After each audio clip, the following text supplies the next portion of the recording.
Audio Jungle.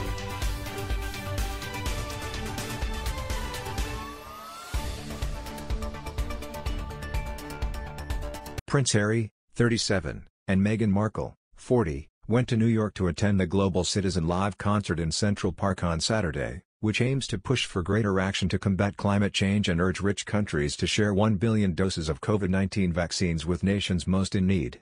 The Duke and Duchess of Sussex visited the city's memorial for the September 11, 2001, attacks on the World Trade Center.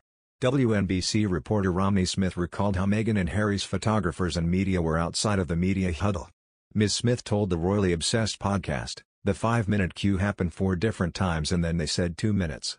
At one point everyone got really quiet because we saw a couple of other media people and we were like, who are they and why are they in front of the line?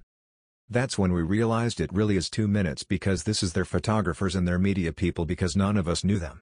Harry and Meghan spoke about vaccine equity with a United Nations official before they joined a concert in New York set up to promote the topic. Deputy Secretary General of the UN Amina Mohammed said she has been speaking to Harry and Meghan about the issue among other fields they care about deeply, including climate action and mental health. This comes ahead of their attendance at Global Citizen Live, which is being staged in New York's Central Park and around the world, and calls on leaders to adopt a vaccine equity policy. The couple were pictured in front of the UN logo alongside Ms. Mohammed on Saturday, with Meghan wearing a beige blouse and trousers with an auburn jacket, and Harry wearing a black suit and blue tie. Ms. Mohammed, the former Environment Minister for Nigeria, shared the picture in a tweet, saying, "In conversation with the Duke and Duchess of Sussex. Sharing how to engage on issues we care about deeply, climate action, women's economic empowerment, mental well-being, youth engagement and vaccine equity." The UN is hosting the 76th General Assembly, which has been attended by global leaders including Prime Minister Boris Johnson. Global Citizen Live is one of several shows being held in cities from London to Lagos by the organization Global Citizen, with artists including Ed Sheeran, Sir Elton John, Kylie Minogue, Metallica and Coldplay scheduled to perform. Harry and Meghan's visit is their first public appearance together since the birth of their daughter Lilibet in June, and their first major public trip post-Megxit. The Duke of Sussex is to return to New York to present the inaugural Intrepid Valor Awards to 5 service members, veterans and military families living with the invisible wounds of war. Harry, who has just carried out a trip to the city with the Duchess of Sussex, will be back on the East Coast for the Salute to Freedom Gala at the Intrepid Sea, Air and Space Museum on November 10. The event, held aboard the historic aircraft carrier Intrepid, comes the day before Armistice Day in the UK, known as Veterans Day in the US. Harry, who served in the British Army for a decade, was stripped of his honorary military roles post-Megxit. In September last year Harry and Meghan confirmed their partnership with streaming giant Netflix, which is reportedly worth around £100 million. A royal expert suggested that the couple may have been filming for their Netflix deal while on the New York tour. Pod Save the Queen is hosted by Jan Gripper and features Daily Mirror royal editor Russell Myers. Mr. Myers said, "I liked the fact that Harry was caught with this microphone cable hanging out of his slacks, and many wondering about Meghan's choice of outfits in the balmy New York end of the autumn weather. We don't know for certain, but one can assume they are filming some sort of series for their Netflix deal and that's the reason for the recording." Ms. Gripper, however, expressed uncertainty on drawing conclusions based on the couple's outfits.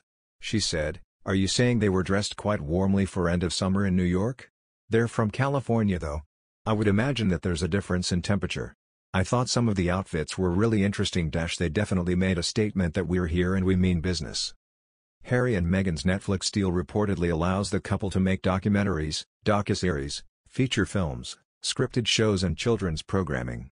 So far they have only announced 2 projects. The first is a documentary series titled Heart of Invictus, which will follow a group of athletes on their journey to Harry's 2022 Invictus Games. The other is family-focused animated series Pearl, which follows a 12-year-old heroine on a journey of self-discovery as she tries to overcome life's daily struggles, while meeting influential women throughout history. American tabloid Page Six was the first to report that the Duke and Duchess of Sussex were filming a fly-on-the-wall documentary about their lives while on their New York visit. The report, which also claimed the couple had hired their own videographer, raised eyebrows, with the couple having expressed a desire for privacy since their decision to quit the firm. However, a spokesperson for the couple attempted to quash the rumor in a statement to the Los Angeles Times. The spokesperson said, "The Duke and Duchess are not taking part in any reality shows. On the success of the tour as a whole, Mr. Myers added, "I was really interested in what traction this got in the States. The only thing I've seen banding around Twitter was the New York Post taking a swipe at them for rolling up into town with a load of gas-guzzling vehicles, a big security detail. I don't think it's got a lot of traction in the United States.